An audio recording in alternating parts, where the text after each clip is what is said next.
रुचि, ये सबसे ऊंची बात है। भगवत रसिक अनन्य, सेवक का धर्म क्या है? क्रिया त्यागे अपनी रुचि, अपनी रुचि से कोई भी क्रिया करना छोड़ दे, सेव्य की रुचि का ही निरंतर विचार रखे, अपनी रुचि का त्याग कर दे। ये नहीं हो पाता, हो पाता?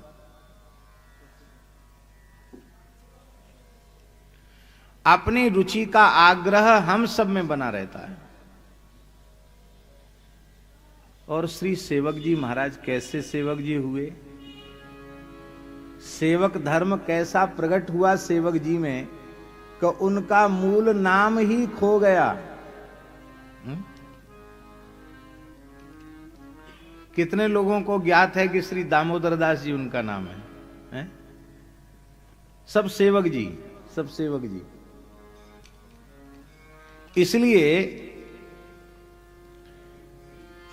इसीलिए श्री भगवंत मुदित जी ने कहा, सेवक सम सेवक नहीं, धर्मिन माझि प्रधान, श्री हरिवंश के नाम गुण बानी सर्व सुजान। इस प्रकार से सेवक धर्म का निर्वाह करने वाला सेवक जी के जैसा दूसरा कोई उदाहरण इतिहास में दिखाई नहीं पड़ता। जितने भी हितधर्मी हैं उनमें ये प्रधान हितधर्मी हुए। और श्री हरिवंश नाम और उनकी वाणी, इन दोनों को आपने अपने प्राणों से भी अधिक प्रिय माना। और केवल हरिवंश नाम के बल से ही सब कुछ प्राप्त कर लिया, सब कुछ प्राप्त कर लिया।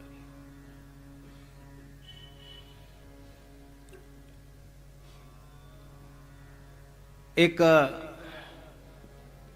नाभाजी की भी स्फुट दोहावली है, स्फुट दोहावली, भक्तमाल से अलग। भक्तमाल से अतिरिक्त भी नाभाजी की रचनाएं प्राप्त होती हैं। तो नाभाजी की स्फुट दोहावली का एक दोहा है, भक्त के नाम के उच्चारण की महिमा। विलक्षण दोहा है महाराज जी। लाख बार हरि हरि कहें, एक बार हरिदास, श्री सीताराम प्रसन्न हो, भाखे नाभादास। क्योंकि सातम सम मोहि मय जग देखा, मोते अधिक संत करी लेखा। यद्यपि बहुत ध्यान से सुने, हमारी बात को अन्यथा नहीं लेना, उसकी गंभीरता को समझेंगे तो सब बात आएगी ध्यान में। भक्त, सिद्ध, रसिक, संत, साधु, महात्मा, मुक्तात्मा, ये केवल भाषा का भेद है। गुरु सद्गुरु वस्तुतः वह एक ही तत्व के निर्देशक हैं। आप अपनी भाषा में कुछ भी कहो, क्या अभक्त गुरु होगा? अभक्त तो गुरु नहीं होगा। इसलिए भक्त भक्ति भगवंत गुरु चतुर नाम बपू, एक इनके पद वंदन किए नासे विघ्न रे। तो गुरु तत्व जो है, आचार्य तत्व जो है, वो भी भक्त तत्व ही है। पर उस आचार्य तत्व गुरु तत्व को सुमेरु माना गया। क्या माना गया? सुमेरु। अब सुमेरु भी दाना ही है। ये सुमेरु जो है ये भी एक दाना ही है कि नहीं? मन का ही तो है। पर सारे दाने ऐसे लांग के जाए जाएंगे,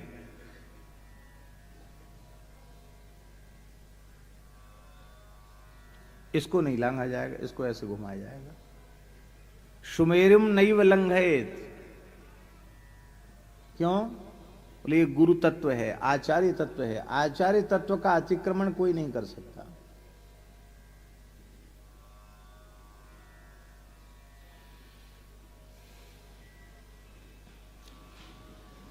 ऐसा समझ लो कि ये भक्तमाल का मंगलाचरण है, यही भक्तमाल का मंगलाचरण है। भक्त, ये सब भक्त हैं।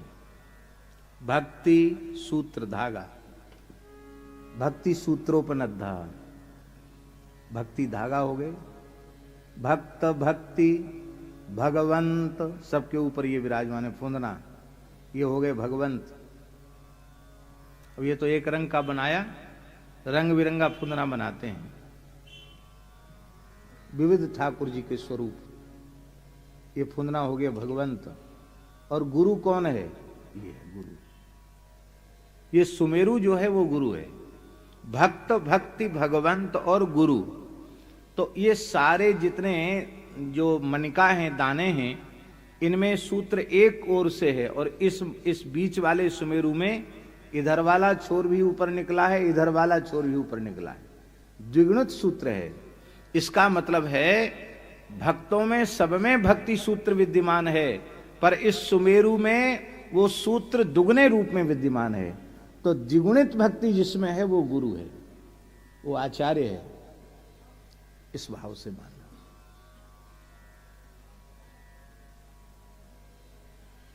इसीलिए इसकी महिमा सर्वोपरि है और इसको प्रत्यक्ष करके श्री सेवक जी ने दिखाया। आचार्य निष्ठा का, गुरु निष्ठा का सेवक जी के जैसा उदाहरण संपूर्ण इतिहास में खोजने से मिलना मुश्किल है। अद्भुत समर्पण, क्या कहना। श्री वर्णन कर रहे हैं, गौंड देश में गढ़ा निवासा निवास, तहां बसे जू चतुर्भुज दास, तिनकी सेवक सोजू प्रीति, कपट रहित सौजन्य विनीत, उत्तम कुल द्विज प्रगटे दो, पंडित चतुर सुहृद मुनि सो, अरु हरि भक्तनि सो अनुराग, सेवा करी सुचि माने आग। ये गोंडवाना जो जबलपुर का क्षेत्र है, इसी को गोंडवाना कहते हैं। इसी क्षेत्र में गढ़ा एक गांव है, उस गांव में आपका जन्म हुआ। हम दर्शन करके आए हैं उस स्थल का। क्या पचमढ़ी कहते हैं? क्या कहते हैं? पचमठा कहते हैं। बड़ा सुंदर स्थल है जहां श्री सेवक जी का ये स्थल है। तो वहां श्री चतुर्भुज दास जी महाराज वहां निवास करते थे और श्री चतुर्भुज दास जी की और सेवक जी की परस्पर घनिष्ठ प्रीति थी, निश्चल निष्कपट प्रीति थी। परस्पर एक दूसरे का भारी सौहार्द था और एक दूसरे के प्रति बहुत अधिक विनम्र व्यवहार था, अहम शून्य व्यवहार था। अहम शून्य व्यवहार था, विनीत व्यवहार था। दोनों उत्तम ब्राह्मण कुल में ही उत्पन्न हुए थे। दोनों शास्त्रों के पंडित थे। पंडित चतुर सुहृद पुनि सो, पंडित भी थे, चतुर भी थे और सुहृद भी थे। पंडित किसको कहते हैं? पंडित माने क्या होता है? एक तो ब्राह्मण कुल में उत्पन्न व्यक्ति के अर्थ में पंडित शब्द रूढ़ ही माना जाता है।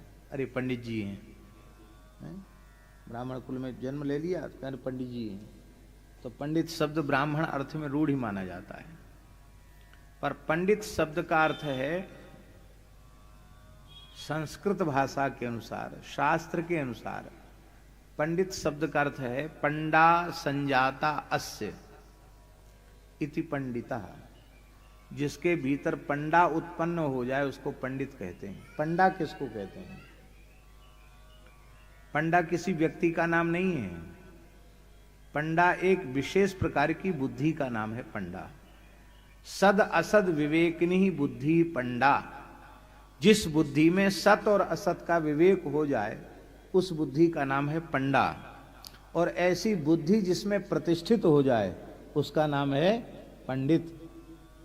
महर्षि पाणिनि का सूत्र है तदस्य संजातम तारका दिव्य इतच। तो पंडा शब्द से इतच प्रत्यय होकर पंडित शब्द निष्पन्न होता है। माने जिसे पंडा उत्पन्न हो चुकी हो उसे पंडित कहते हैं।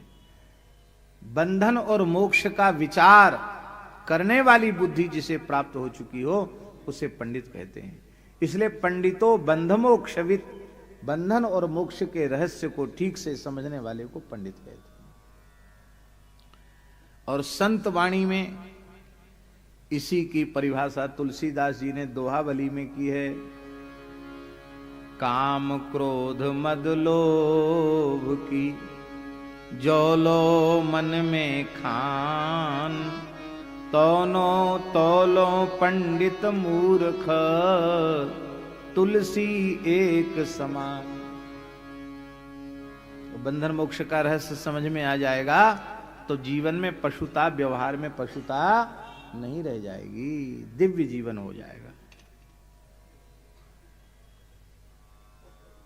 कबीरदास जी कहते हैं कि ढाई आखर प्रेम का पढ़े सो पंडित होए, पोथी पढ़ पढ़ जगमुआ पंडित भयानक कोई। ढाई आखर प्रेम का पढ़े सो पंडित होए।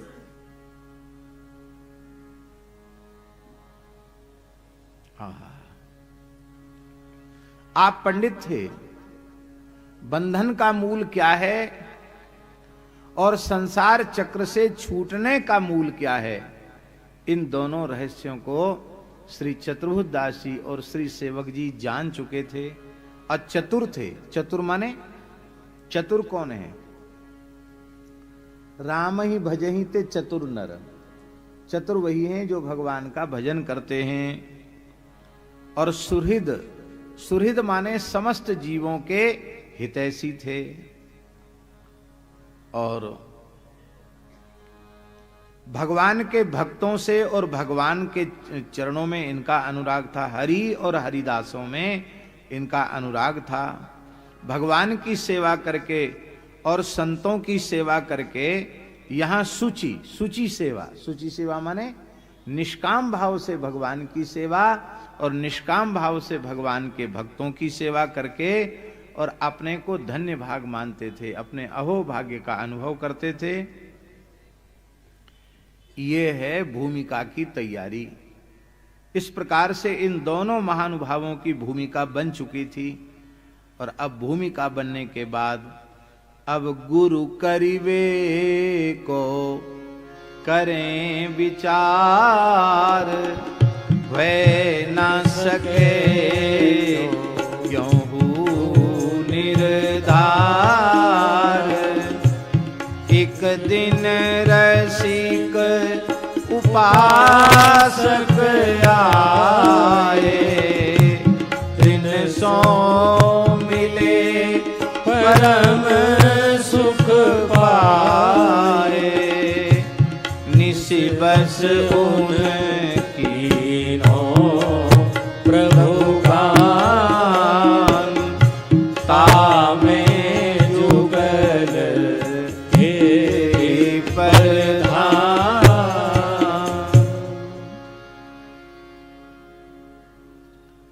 अब गुरु धारण करने का विचार इनके मन में उत्पन्न हुआ। गुरु धारण करने का विचार, देखिए गुरु धारण करने का विचार कभी किसी पे थोपना नहीं चाहिए कि तुम गुरु बना लो। अरे उसके मन में भाव जगेगा तो अपने आप को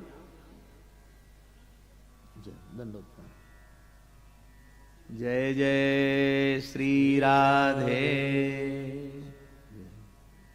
कुंज विहारी मंदिर झांसी वाले महाराज जी जय।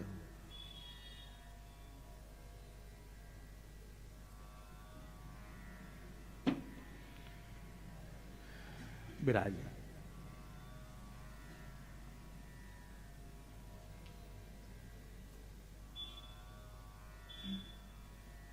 एक बड़े शहर की बात है, हम जानकर व्यक्ति का नाम नहीं ले रहे हैं।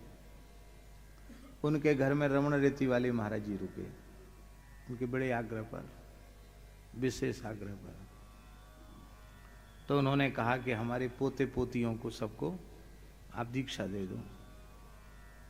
अब पूरी तैयारी हमने कर ली है, पूजा पत्री की, बड़े लोग थे, इनको दीक्षा दे दो। महाराज जी ने कहा बिल्कुल नहीं देंगे। कहा क्यों? दीक्षा तुमको लेनी कि उनको पोता पोतियों को लेनी, किसको लेनी है?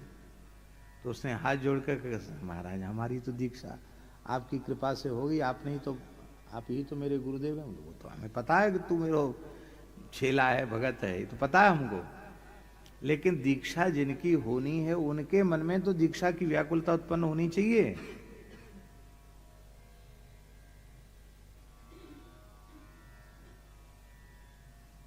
आए जाएं सत्संग में, अब उनके मन में भावना जगेगी तो हम, वो खुद कहेंगे तब हम विचार करेंगे, रमण बिहारी जैसी प्रेरणा करेंगे वैसा करेंगे। तुमने सामान ला के रख लिया इसलिए हम तुमको तुम्हारे बच्चों को दीक्षा दे दें, ये तो संभव नहीं।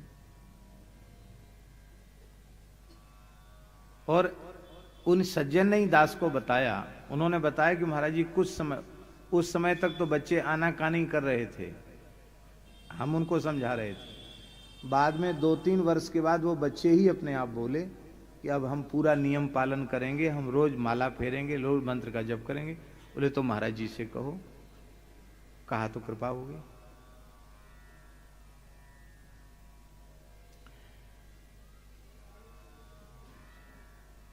यह महाराज जी गुरुकरण एक इतना गंभीर विषय है कि इसमें बहुत हड़बड़ी नहीं करनी चाहिए।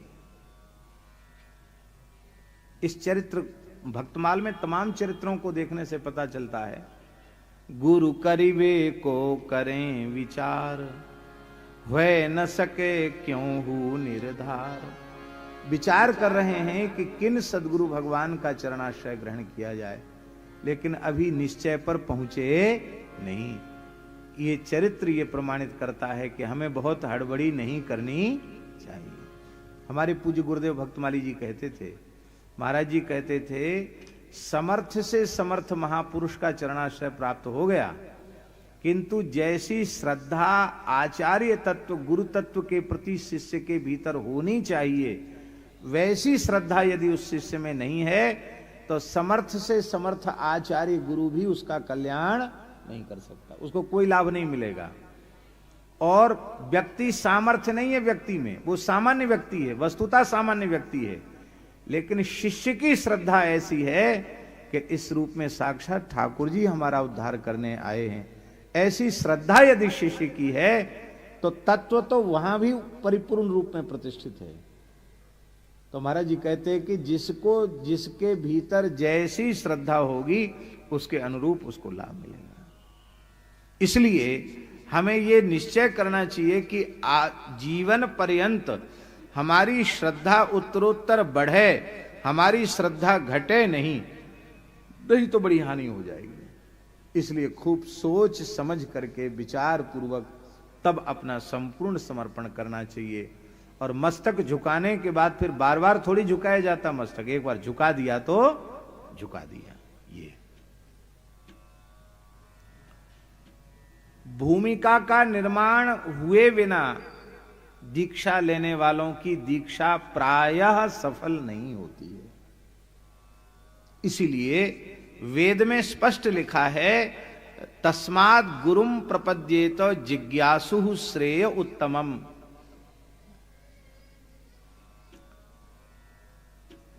उत्तम श्रेय का जिज्ञासु गुरु की शरण में जाए। तद विज्ञानार्थम, वेद में लिखा, तद विज्ञानार्थम स गुरु मेवाभिगच्छेत समित पाणि श्रोत्रियम ब्रह्मनिष्ठम। भगवत तत्व के अपरोक्ष ज्ञान का संकल्प लेकर के गुरु की शरण में जाए, श्रोत्रिय ब्रह्मनिष्ठ गुरु की शरण में जाए।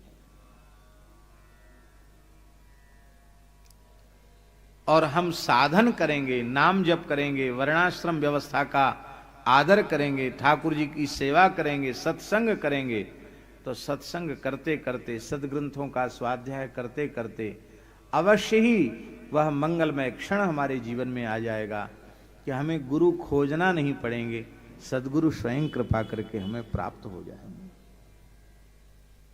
हा हा हा।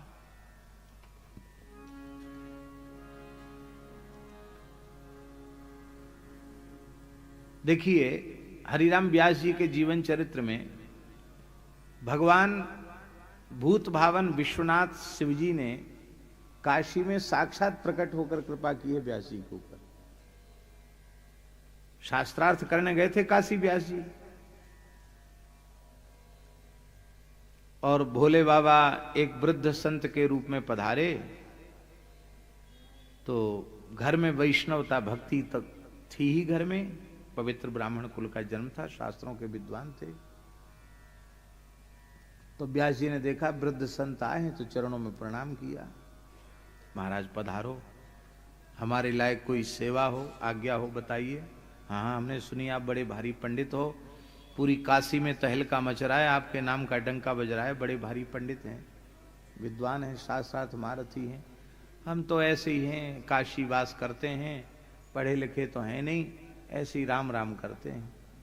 शंकर जी झूठ नहीं बोलते, सही बोल रहे हैं। कहाँ पढ़े, किस स्कूल में पढ़ने के विश्वनाथ जी? बोले खाली राम राम करते हैं और हम कुछ पढ़े लिखे नहीं। हाँ महाराज पूछो। तो उन्होंने कहा विद्या का फल क्या है? उन्होंने कहा विवेक की प्राप्ति। तो विवेक का स्वरूप क्या है? बोले सत असत का बुद्धि में ठीक से निर्णय हो जाना, असत का परित्याग कर देना, सत में प्रतिष्ठित हो जाना, यही विवेक है। अच्छा, सत असत क्या है बताया, ये सत है या असत है? अच्छा ठीक है। तो आप तो बहुत बड़े विद्वान हैं, क्या आप असत का परित्याग कर चुके हैं? क्या आप सत स्वरूपता में प्रतिष्ठित हो चुके हैं? जो जो प्रश्न पूछते गए इनको उत्तर देते नहीं बने। समझ गए कोई दिव्य महापुरुष हैं, कृपा करने पधारे। बोले इस प्रतिष्ठा सूकरी विष्ठा के संचय में आप लगे हैं,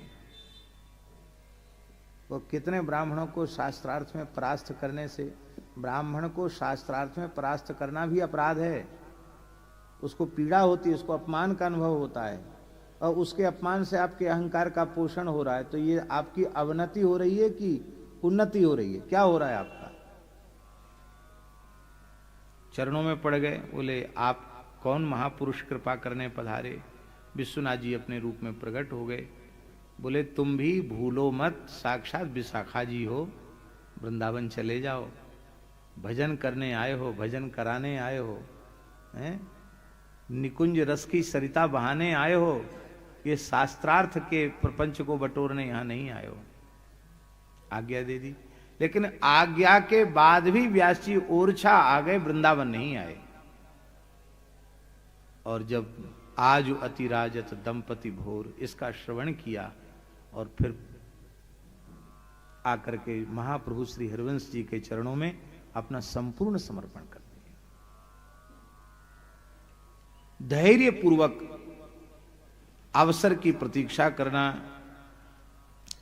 और इस प्रकार से हरि हरिदासों की सेवा करते हुए, सत्संग करते हुए वहां निवास करने लगे। एक दिन परम रसिक उपासक रसिकों की मंडली आई और उनसे मिलकर के आपको बड़ा सुख हुआ। रात्रि में उन रसिक संतों ने वहां विश्राम किया और श्री ठाकुर जी की रसकेली का जुगल केली तामे जुगल केली प्रधान, वृंदावन की जो रसकेली है, युगल का जो नित्य विहार है, उस नित्य विहार संबंधी पदों का गान किया। श्री हित चौरासी जी के कुछ पदों का उन्होंने गान किया। उन पदों को श्रवण करके रसिकन इनकी श्रद्धा जानी। बहुत प्रार्थना की कि नहीं आप तो हमारे ऊपर कृपा करो, अरे कम से कम कंठी बांध दो, हमारे चेला पीछे बना लेना। ऐसे ही हम महीना भर से यहाँ।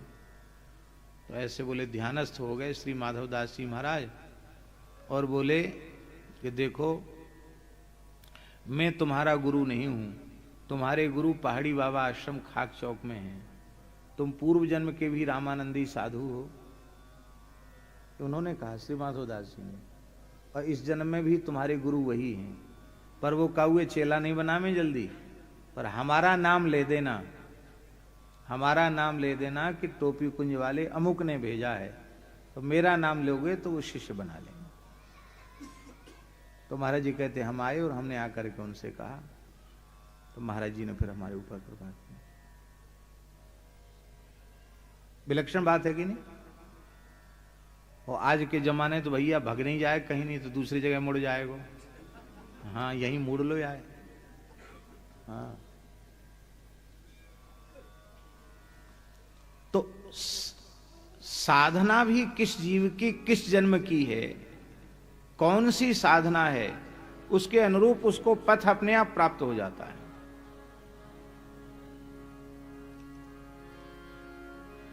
अब इसको तो श्री जी जाने। आपकी जन्मांतरीय कोई साधना न होती तो फिर ऐसा जीवन में क्यों होता कि अमुक महापुरुष को देखते ही पूरा समर्पण हो गया? ऐसा कैसे होता है? इसका मतलब है कि पूर्व का कोई न कोई संस्कार उन महापुरुष से जुड़ा हुआ है, उस परंपरा से कोई न कोई संस्कार आपका जुड़ा हुआ है। तो इनकी उस पदगान श्रवण में, समाज श्रवण में श्रद्धा देख करके उन संतों ने पूछा कि पूछी शिष्य कहाँ के माने।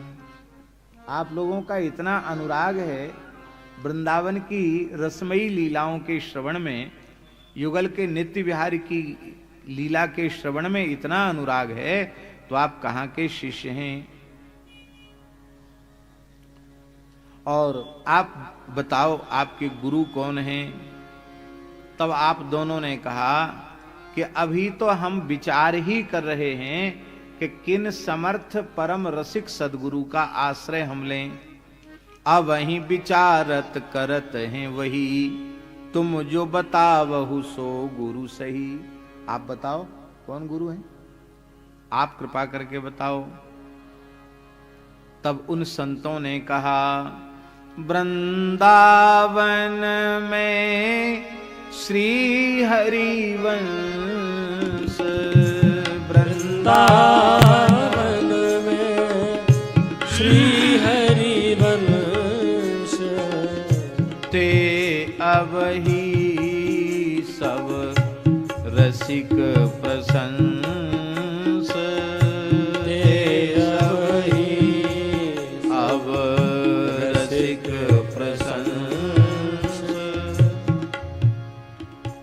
श्री वृंदावन में महाप्रभु श्री हितहरिवंश जी विराजमान हैं, जिनकी वृंदावन के सभी रसिक प्रशंसा करते हैं। कैसी अद्भुत उनकी रहनी है, कैसी उनकी अद्भुत रसरीति है।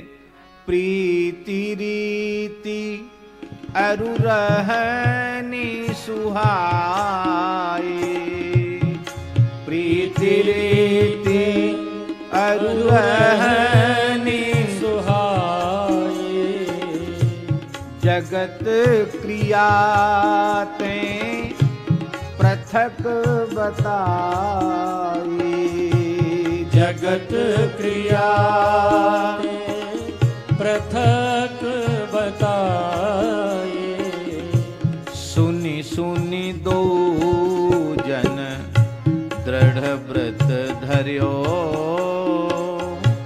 श्री हरिवंश चरण चित हर्यो। प्रीति,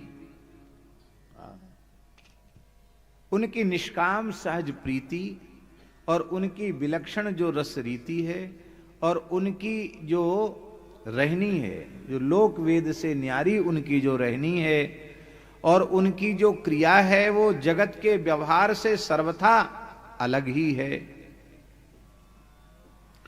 जब श्रीमन महाप्रभु जी का चरित्र सुनाया, उनकी महिमा सुनाई, तब इन दोनों ने निश्चय कर लिया, प्रतिज्ञा कर ली कि अब हमने अपना संपूर्ण चित्त श्री हरिवंश चरण कमल में समर्पित कर दिया, पूरी तरह समर्पित। अभी दर्शन नहीं किया, केवल श्रवण किया है।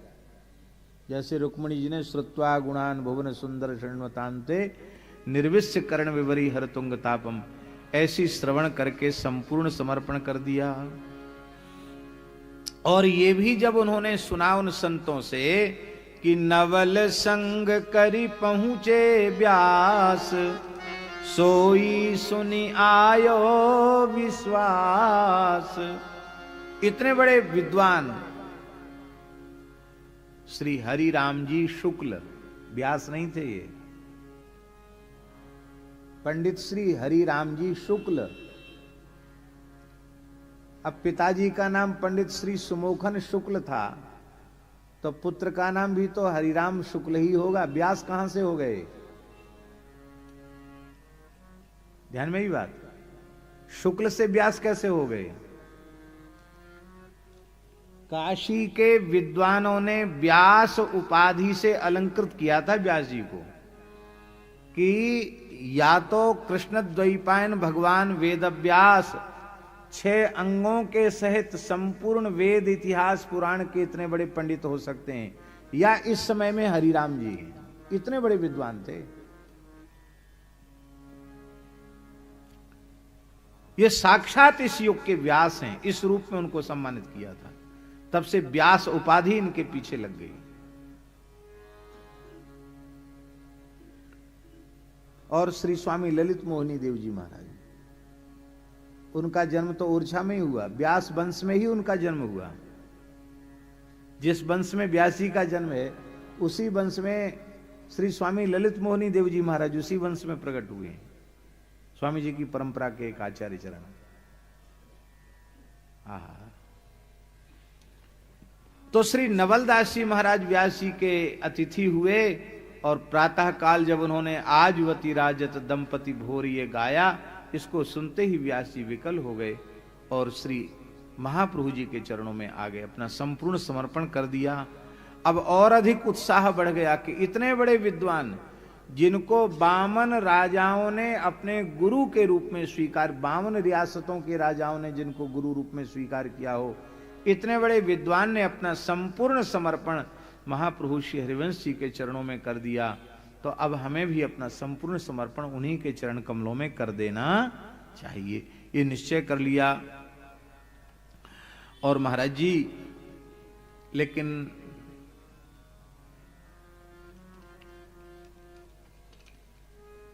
अच्छे काम जो होते हैं ना, उनमें बहुत विघ्न आते हैं,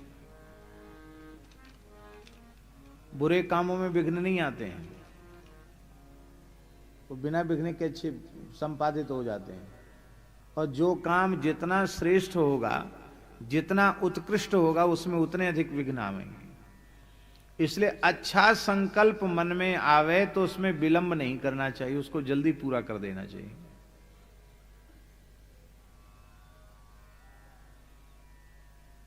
समय का कोई ठिकाना नहीं। इसी बात के ऊपर तो वशिष्ठ जी और निमि जी का झगड़ा हो गया। निमि जी ने पहले वशिष्ठ जी को कहा था यज्ञ कराने के लिए, और वशिष्ठ जी चले गए देवराज इंद्र के यज्ञ में ऋत्विज बनने के लिए। समय ज्यादा लग गया, क्यों? देवताओं का समय ज्यादा बड़ा होता है। तब उन्होंने दूसरे आचार्य को आचार्य बना करके यज्ञ आरंभ कर दिया। लौट के वशिष्ठ जी आए तो शापा शापी हो गए, बोले तू देह रहित हो जा, बोले तू देह रहित हो जा। गुरु चेला दोनों ही शरीर पूरा हो गया। उन्होंने कहा कैसा क्यों किया तुमने? हम तुम्हारे गुरु हैं, तुमने दूसरे को आचार्य क्यों बनाया?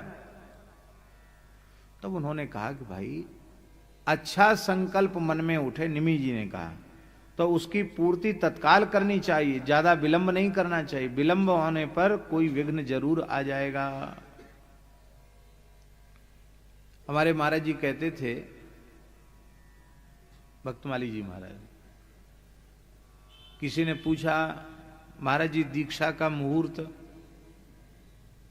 बोले किसी पंडित से पूछो। महाराज जी क्या कहते? किसी पंडित से पूछो। नहीं महाराज जी आप बताइए। तो महाराज जी कहते, पंडित जी एक बात बताओ, कुआ खोदवे को मुहूर्त तो पंडित जी से पूछो जाए, शिला पूजन का, शिलान्यास का मुहूर्त पूछा जाएगा, गृह प्रवेश का मुहूर्त पूछा जाएगा, और सब मुहूर्त पूछे जाएंगे। और मान लो घर में आग लग जाए तो पंडित जी से मुहूर्त पूछा जाएगा कि महाराज देखो पत्रा किस मुहूर्त में घर छोड़ें। घर में आग लगने पर किसी से मुहूर्त पूछने की आवश्यकता नहीं है, तत्काल घर छोड़ दिया जाता है, बिना पंचांग देखे घर छोड़ दिया जाता है। ऐसे ही जैसे ही समझ में ये बात आ जाए कि संसार भयंकर राग द्वेष की आग से जल रहा है, जीव को परम विश्राम भगवान की शरणागति में है, ये बात जिस क्षण समझ में आ जाए उसी क्षण शरणागति प्राप्त कर ले। महाराज जी कहते थे भगवत शरणागति का कोई मुहूर्त नहीं, जिस समय समझ में आ जाए उसी समय उसकी शरणागति होगी।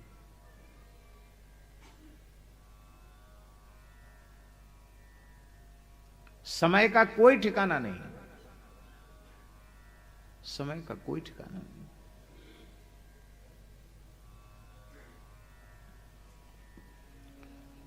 जय जय श्री राधे।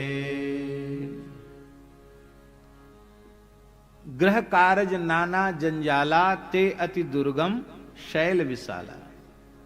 संसार के काम ही ऐसे हैं महाराज, कोई न कोई चक्कर पड़ जाता है, चक्कर पड़ गया, चल न सके स्वार्थ अटकाए। संसार के काम सब स्वार्थ के ही काम है। ऐसे ही करत कहत बहुत दिन लाए। कुछ दिन बीत गए और तब तक खबर सुनी कि यहाँ हित जी अंतरहित भय। यहां सुना कि महाप्रभु जी हितहरवंश जी अंतर्धान हो गए। तो सुनी के विरह ताप तन भय।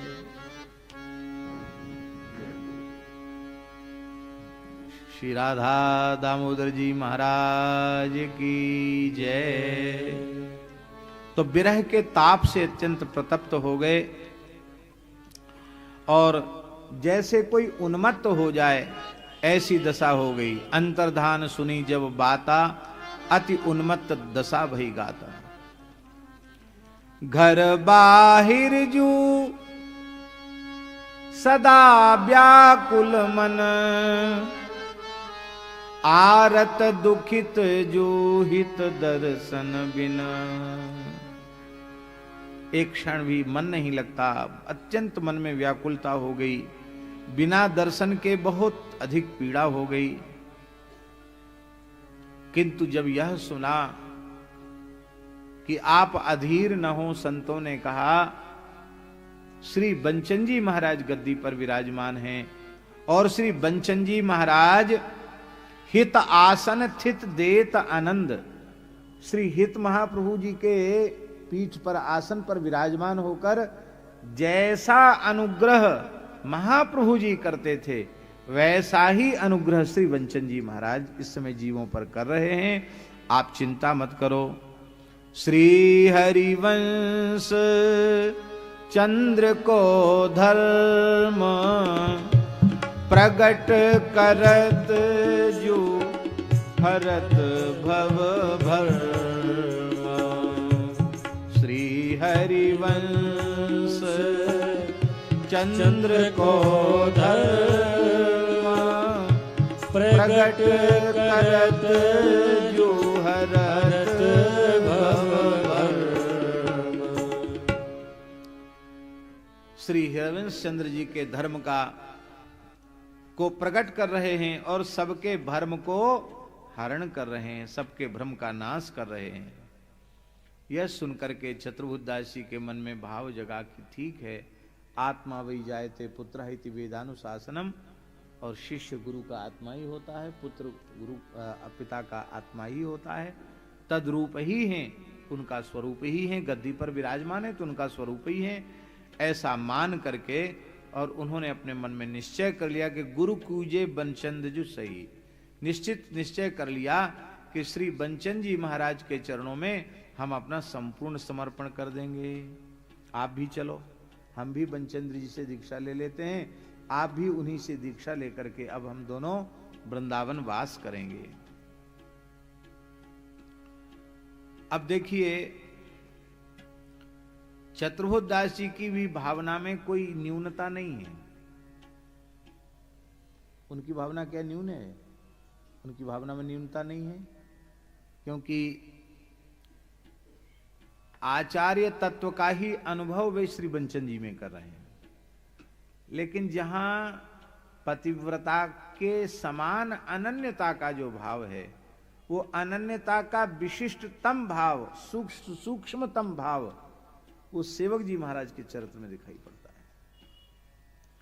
जैसे कन्या सकृत वरा होती है, भारतीय कन्या एक बार वर्ण करती है, बार बार वर्ण नहीं करती है, ऐसे ही जब हमने एक बार अपना तन मन प्राण सर्वस्व श्री हरिवंश महाप्रभु के चरणों में न्यौछावर कर दिया, तो अब दूसरी ओर हमारे मन की वृत्ति अब नहीं जाएगी। अब हमारा संपूर्ण समर्पण उन्हीं के प्रति है। सेवक कही यही प्रण मेरे, सेवक कही यही प्रण मेरे, हित जी मोहि दया करिहे, हित जी मोहि दया करिहे। हमारा प्रण तो यही है कि महाप्रभु हित हरवंश जी स्वयं प्रकट होकर अपनी करुणा भरी पतित पावनी दृष्टि हमारे ऊपर डालें, स्वयं हमें दीक्षा देकर के कृतार्थ करें।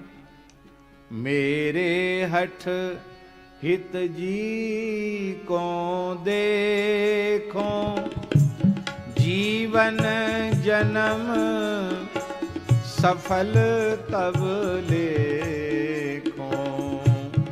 मेरे हठ हित जी को देखो, जीवन जन्म सफल तब लेखो। दीक्षा तो हित जी पे ले, दीक्षा तो हित जी पे लेऊं, ना तरु तो यह तन तजी दे, ना तरु तो यह तन तज दे। मेरी प्रतिज्ञा है, मेरा हठ यही है कि मैं अपने इसी जीवन में इन्हीं नेत्रों से महाप्रभु जी का दर्शन करना चाहता हूं, अपने जीवन जन्म को सफल बनाना चाहता हूं। मैं दीक्षा लूंगा तो श्री हित जी के द्वारा ही ग्रहण करूंगा, और यदि मुझे दीक्षा नहीं मिली तो मैं इस देह का त्याग कर दूंगा, अपने प्राणों का ही विसर्जन कर दूंगा।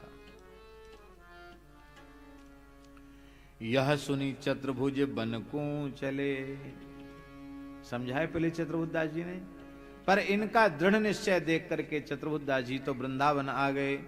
सेवक प्रणते ने कुनहले, सेवक जी का मन बिल्कुल नहीं डिगा, अपने वचन पर दृढ़ रहे। चतुर्भुज गुरु सुखिए बन चंद, पूरन भई कामना वृंद।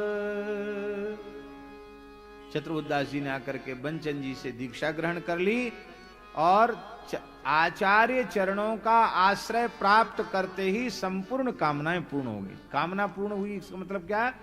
वृंदावन के नित्य विहार लीला में उनका प्रवेश हो गया। श्री कितनी पीढ़ी तक महाराज जी? 4 पीढ़ी तक हैं, 4 पीढ़ी तक महाप्रभु जी की ऐसा वर्णन मिलता है कि 4 पीढ़ी तक तो ऐसे समर्थ आचार्य हुए कि निजमंत प्रदान करते, शरणागति प्रदान करते सीधे निकुंज में भेज दिया। तत्काल सिद्ध स्वरूप प्रदान कर दिया। ऐसे समर्थाचार्य। चतुर्दास जी को सब कुछ प्राप्त हो गया।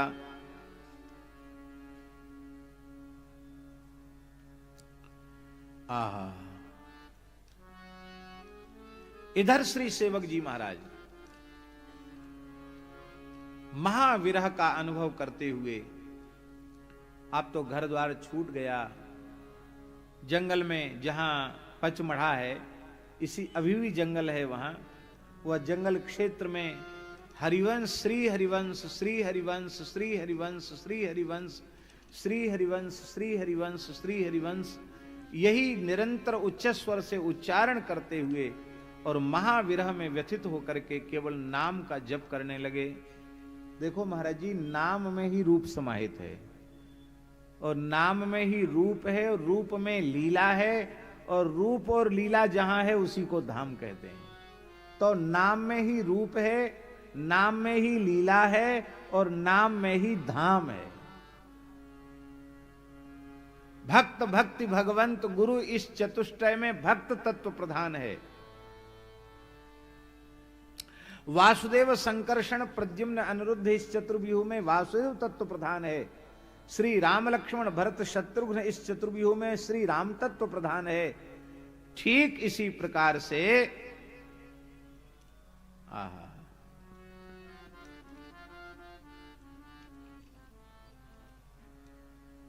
बोलो वृंदावन विह, क्या कह रहे थे?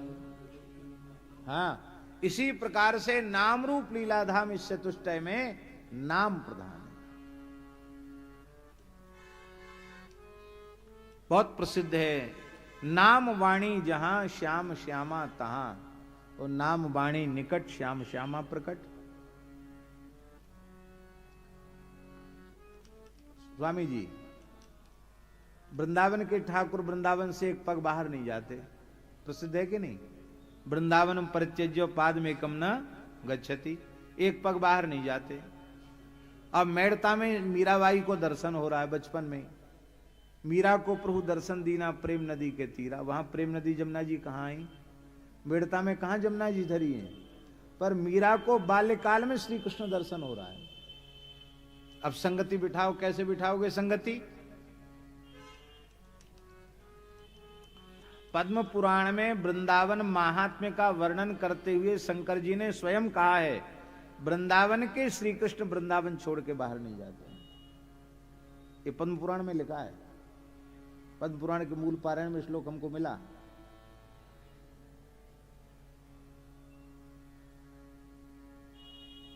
अब मानना पड़ेगा कि मीरा जी को जिनका दर्शन हुआ वो श्री कृष्ण वृंदावन वाले नहीं है। मानोगे क्या? नहीं मानोगे? तब क्या आशय है उसका? आशय यह है कि मीरा ने श्याम कुंज में नाम कीर्तन करके, नाम गान करके, लीला गान करके वहां धाम को प्रकट कर दिया, और जब धाम प्रकट हो गया तो धाम ही श्री कृष्ण प्रकट हो गए। इसलिए भगवान वृंदावन से एक पग बाहर नहीं जाते, ये बात भी बनी रही। जहां नाम रूप लीला का गान होगा वहीं धाम प्रकट हो जाएगा, जहां धाम प्रकट हो जाएगा वहां रूप प्रकट हो जाएगा। और जो नाम का आश्रय नहीं लेते हैं उनको रूप का प्राकट्य नहीं होता है। नामाश्रयी जो नहीं है उनके सामने रूप प्रकट हो जाएगा तो रूप के दर्शन का आस्वादन वो नहीं कर पाएंगे, आनंद नहीं ले सकते। देखो रामचरित्र में दो नारी पात्र, दोनों वनवास लीला में,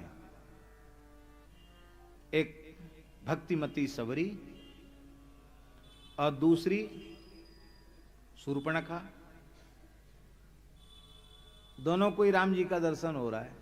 राम जी का दर्शन दोनों को हो रहा है कि नहीं?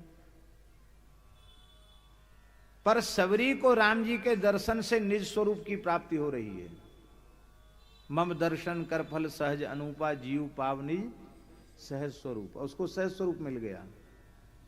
और शूर्पणखा सहज स्वरूप की तो क्या चले, जो बनावटी रूप था वो भी बिगड़ गया, नाक कान कट गए। खुद तो ब्याह कियो नहीं, दूसरों कोई कर ले या लायक छोड़ो नहीं। ठाकुर जी क्या कारण है? उसका कारण है एक भजन करके श्री राम जी का दर्शन प्राप्त कर रही, नाम लेकर के, रामा रामा रटते रटते बीती रे उमरिया, लोग गाते हैं। और इसने बिना भजन के दर्शन प्राप्त किया। तो देख विकल भाई युगल कुमारा, उसकी भावना दूसरी है। अरे कृष्णावतार में देखो, पांडवों को दर्शन होता तो कितनी प्रसन्नता होती कृष्ण दर्शन से, और वही कौरव हैं, वो राम राम नहीं करते, भजन नहीं करते, उनको दर्शन होता तो श्री कृष्ण जादूगर दिखाई पड़ते उनको। ये परमात्मा है, ये वो मानते ही नहीं। नाम के बिना रूप का अनुभव होगा तो रूप के दर्शन का जो लाभ मिलना चाहिए वो लाभ नहीं मिलेगा। और नाम के बिना लीला भी समझ में नहीं आएगी। और धाम में भी धाम की महिमा तो है, पर धाम के सुख का अनुभव उन्हीं को होता है जो धाम में रहकर निरंतर श्री नाम का आश्रय लेकर के रहते हैं। नाम का आश्रय लेकर के रहते हैं, उनको धाम का रस मिलता है। इसलिए धाम में एक क्षण व्यर्थ न गंवावे, यहां निरंतर श्री ठाकुर जी के नाम का आश्रय लेकर के रहे। तो नाम ही प्रमुख है, और यहां नाम के बल से महाप्रभु जी के स्वरूप को प्रकट कर लिया आपने। अब महाप्रभु जी तो वृंदावन से बाहर जाते नहीं है, तब रूप प्रकट होगा तो उसके पहले धाम प्रकट होगा। धाम प्रकट हो गया, यमुना जी प्रकट हो गई, गिरिराज जी प्रकट हो गए, संपूर्ण वृंदावन की प्रकृति गढ़ा में प्रकट हो गई, और महाप्रभु जी प्रकट हो गए। अब प्रकट होकर के तहां हित जी ने दर्शन दियो, सिर पर कर धरी अपनो कियो। महाप्रभु जी ने दर्शन दिया और अपना कर कमल मस्तक पर पधरा करके अपना लिया। और श्री हित जू ने मंत्र सुनायो, इष्ट धर्म सब भेद बतायो, सब कुछ बता दिया। श्री वृंदावन दियो दिखाए, श्री वृंदावन दियो दिखाए। यह है महाप्रभु जी का अनुग्रह। यहां आए नहीं, गए नहीं, वहीं सब कुछ दर्शन हो गया। श्री वृंदावन दियो दिखाए, श्री वृंदावन दियो दिखाए। जमुना कुंज लखी सब आए, जमुना कुंज लखी सब आए। श्री वृंदावन का दर्शन हो गया, यमुना जी का दर्शन हो गया, कुंज का दर्शन हो गया, सब कुछ हो गया। परिकर सहित प्रिया प्रिय देखे, परिकर सहित प्रिया प्रिय देखे। तब तो भाग सुफल करी लेके, तब तो भाग सुफल कर लेके। बहुरी कृपा करी पानी दई, बरननी लगे विविध छवि नई। बहुरी कृपा करी बानी दई, बरननी लगे विविध छवि नहीं। महाप्रभु जी ने कृपा करके वाणी प्रदान कर दी, अर्थात आपको वाणी स्फुरित होने लगी, और आपने जिसको सेवक वाणी कहते हैं, सेवक वाणी आपने प्रकट कर दी। संपूर्ण कामनाओं को महाप्रभु जी ने पूर्ण कर दिया।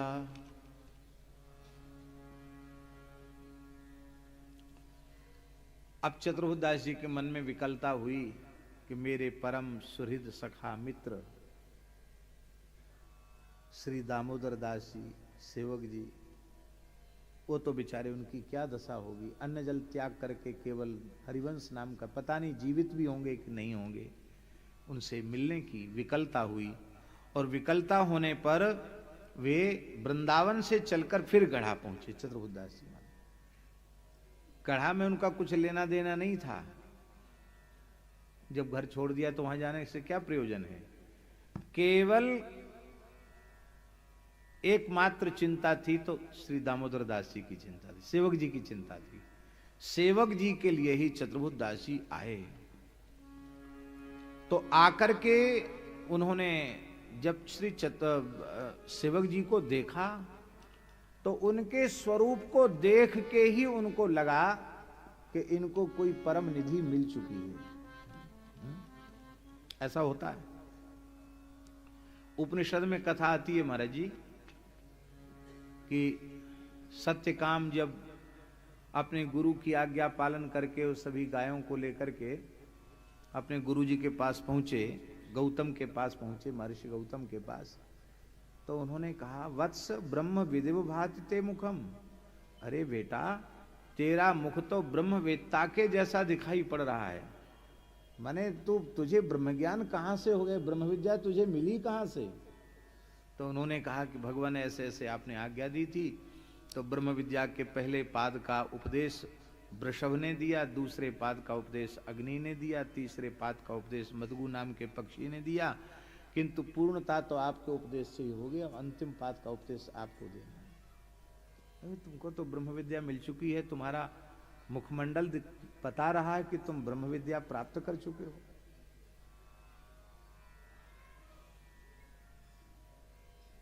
अनुभूति प्राप्त महापुरुष उस समझ में आ जाते हैं।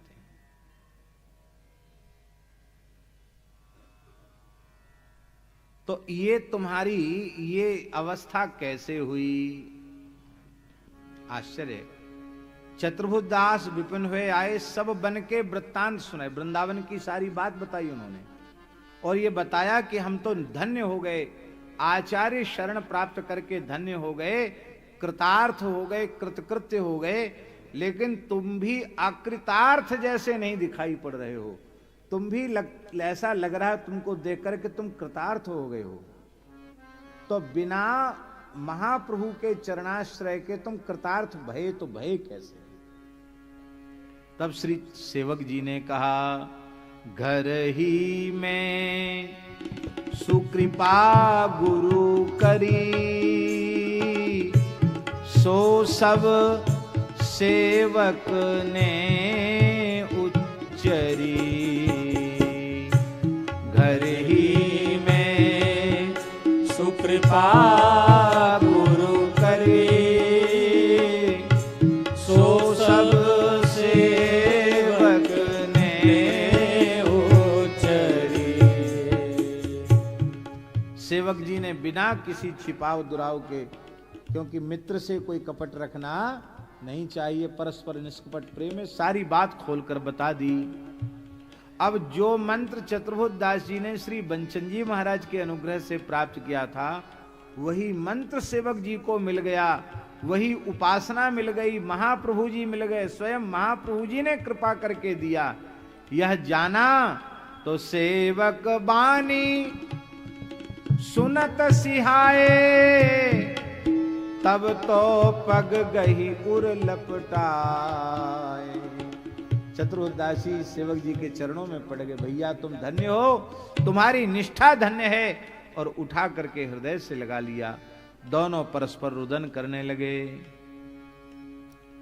बोले अब जो महाप्रभु जी ने तुमको वाणी कृपा करके दी है तो वाणी दिखाओ। तो जब वाणी जी को देखा चतुर्भुजदास जी ने, तब तो क्या कहना, तब और अधिक आनंद में विभोर हो गए। क्यों? उस वाणी में श्री हरिवंश ही गाई हो, श्री हरिवंश ही गाई हो। महाप्रभु जी का जो वैभव है, महाप्रभु जी के प्रति जो उनका अनन्य भाव, दिव्य भाव, उस भाव को देख करके चतुर्भुजदास जी को और अधिक आनंद हुआ। बानी में गुरु हरि सम राखे, बानी बाल चरित सब भाखे। आहा, बानी में गुरु बाणी भाव, गुरु बाणी को बरन्यो चाव। इस सेवक बानी को देख करके उसकी रसी, सेवक बानी में रस रीति, रसिक अनन्यन के परतीति। रसिक अनन्यों का विश्वास। और उस बानी की विशेषता क्या है? सेवक जी की बाणी की विशेषता क्या है? बाणी में सर्वसु हरिवंश, बाणी में सर्वसु हरिवंश, बानी में सर्वसु हरिवंश, बानी में सर्वसु हरिवंश, बानी माही प्रेम के गंस, बानी माही प्रेम के गंस, बानी में हरिवंश प्रताप, वाणी में हरिवंश प्रताप, बाणी में हित को जप जाप, वाणी में हित को जप जाप। वाणी में हरिवंश जी का नाम ही सर्वस्व रूप में प्रकट हुआ है। प्रेम के दिव्य भाव उसमें प्रकट किए गए। श्री हरिवंश महाप्रभु के दिव्य प्रताप को आपने अपनी वाणी में वर्णन किया और सर्वत्र हरिवंश नाम का ही जप सेवक वाणी में